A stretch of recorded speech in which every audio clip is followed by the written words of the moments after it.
नमस्कार दोस्तों, राधे राधे। प्रेम से बोलिए शंकर भगवान की जय। महादेव की कृपा हम सब पर बनी रहे। सावन माह भोलेनाथ को समर्पित होता।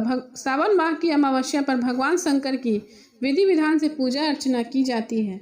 हिंदू धर्म में अमावस्या का बहुत ही अधिक महत्व होता है। अमावस्या तिथि पर भगवान विष्णु को भी समर्पित है। इस दिन भगवान विष्णु की भी विधि विधान से पूजा की जाती है। श्रावण मास में पड़ने वाली अमावस्या का महत्व कई गुना अधिक माना जाता है। सावन माह की अमावस्या 4 अगस्त को हर माह में एक बार अमावस्या तिथि पड़ती है। इस दिन पितरों की आत्मा की शांति के लिए तर्पण किया जाता है। अमावस्या तिथि पर पवित्र नदियों में स्नान का विशेष महत्व है। नदी में स्नान के बाद सूर्य को अर्घ्य देकर पितरों का तर्पण किया जाता है। धार्मिक मान्यताओं के अनुसार अमावस्या के दिन महिलाएं पति की लंबी आयु की कामना के लिए व्रत रखती हैं। इसे हरियाली अमावस्या भी कहा जाता है। सावन माह की अमावस्या तिथि 3 अगस्त 2024 दिन 3:50 से शुरू होगी। साथ ही यह तिथि 4 अगस्त दोपहर 4:42 तक रहेगी। ऐसे में उदया तिथि के अनुसार सावन महीने की हरियाली अमावस्या रविवार 4 अगस्त को मनाई जाएगी। अमावस्या की पूजा विधि: सुबह जल्दी उठकर स्नान करें। इस दिन पवित्र नदी या सरोवर में स्नान करने का बहुत अधिक महत्व है। अगर ऐसा ना कर सके तो आप अपने घर के नहाने के पानी में गंगा जल मिलाकर स्नान कर सकते हैं। स्नान के बाद घर के मंदिर में दीप जलाएं, सूर्य देव को अर्घ्य दें। अगर आप उपवास रख सकते हैं तो इस दिन उपवास भी रखें। इस दिन पितृ संबंधित कार्य करने चाहिए। पितरों के नियमित तर्पण और दान करें। इस पावन दिन भगवान का अधिक से अधिक ध्यान करें। इस पावन दिन भगवान विष्णु की भी पूजा का विशेष महत्व है और उनकी भी पूजा करें।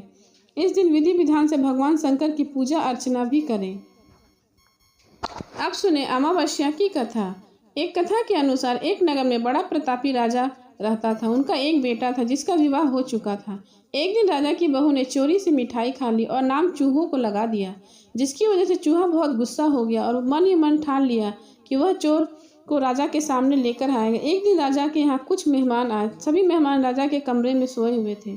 क्योंकि चूहा को बहुत गुस्सा था, इस वजह से वह रानी की साड़ी को ले जाकर उस कमरे में रख दिया।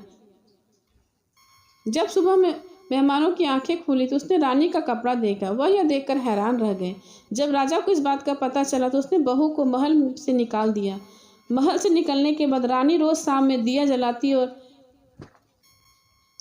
ज्वार उगाने का काम करती थी। वह रोज पूजा करके गुड़ धानी का प्रसाद बांटती थी। एक दिन राजा उसी रास्ते से जा रहा था तो उसकी नज़र उस दिए पर पड़ी।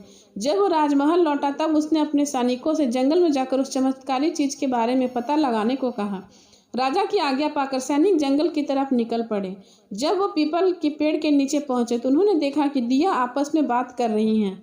सभी अपनी अपनी कहानी बता रही हैं। तभी एक शांत दिए से सभी ने सवाल किया कि तुम अपनी कहानी बताओ। यह सुनकर शांत दिए ने कहा कि वह रानी का दिया है। उसने आगे बताया कि रानी की मिठाई चोरी की वजह से चूहे ने रानी की साड़ी को मेहमान के कमरे में रख दिया और बेकसूर को सजा मिली।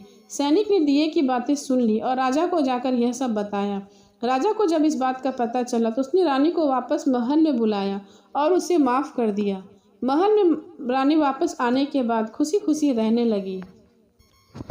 लेकिन उस चूहे का गुस्सा शांत नहीं हुआ। तब एक दिन रानी के स्वप्न में वो चूहा आया। उसने कहा कि हे रानी, तुम अपना गलती स्वीकार करो राजा के सामने, नहीं तो मैं तुम्हारे सारे राज्य को बर्बाद कर दूंगा। तब रानी ने राजा के सामने चोरी से मिठाई खाने वाली बात राजा को बताई और चूहे को बेकसूर साबित किया। तब चूहा भी खुशी खुशी अपने बिल में रहने लगा और रानी भी खुशी खुशी अपने राजभवन में राज्य करने लगी। प्रेम से बोलिए शंकर भगवान की जय। इस तरह से अमावस्या के दिन जो भी पीपल के पेड़ के नीचे दीपक जलाता है उसके जीवन से सारे कलेश दूर हो जाते हैं।